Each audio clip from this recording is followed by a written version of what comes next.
आजकल शहर लाहौर में बड़े बड़े होर्डिंग नजर आते हैं जिनके अंदर बाकायदा तौर के ऊपर गैर महरम लड़के और लड़कियों की शादी की साइट नहीं बल्कि डेटिंग और शादी की बैक वक्त साइट बनाकर बाकायदा तौर के ऊपर बेहयाई के कल्चर को पाकिस्तान में दाखिल करने की जबरदस्त और नापाक जसारत की जा रही है। हम कहां पर मिले थे, लोग क्या कहेंगे, हम मुझ पे मिले थे। और शर्मनाक है ये सारा का सारा एडवर्टाइजिंग कल्चर। जगह जगह बड़े बड़े होर्डिंग लगाकर उम्मत की बहू बेटियों को क्या पैगाम दिया जा रहा है, उम्मत के बेटों को किस जगह पे पहुंचाया जा रहा है।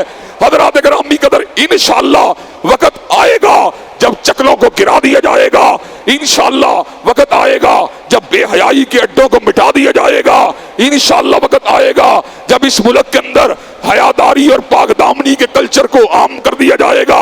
लेकिन हजरात गिरामी कदर, वो काम ना खान साहब से होगा, वो काम ना मियां साहब से होगा, वो काम अल्लाह के गुलामों से होगा, वो काम अल्लाह के बंदों से होगा। इंशाअल्लाह क्या आप उस काम के लिए तबई तौर पे तैयार हैं? इंशाअल्लाह वक्त आएगा जब अल्लाह तबारक व तआला के फजल करम से तौहीद की झंकार के साथ, ला इलाहा इल्लल्लाह की पुकार के साथ, अल्लाह अकबर की तलवार के साथ, अस्तगफिरुल्लाह की अनाबत के साथ, अल्हम्दुलिल्लाह के नाराए रुस्ता हेस के साथ और सुबहान अल्लाह की तस्बीहात के साथ, सजदा और रुकू के साथ अल्लाह तबारक व तआला के बंदे पाकिस्तान के ज़माम इक़्तिदार को संभालेंगे। और जब संभालेंगे पाकिस्तान के तमाम मसाइल हल हो जाएंगे। और फिर वो बात कही जाएगी, शब गुरेज़ा होगी आहर जलवाए खुर्शीद से, और ये चमन मामूर होगा नगमाए तौहीद से।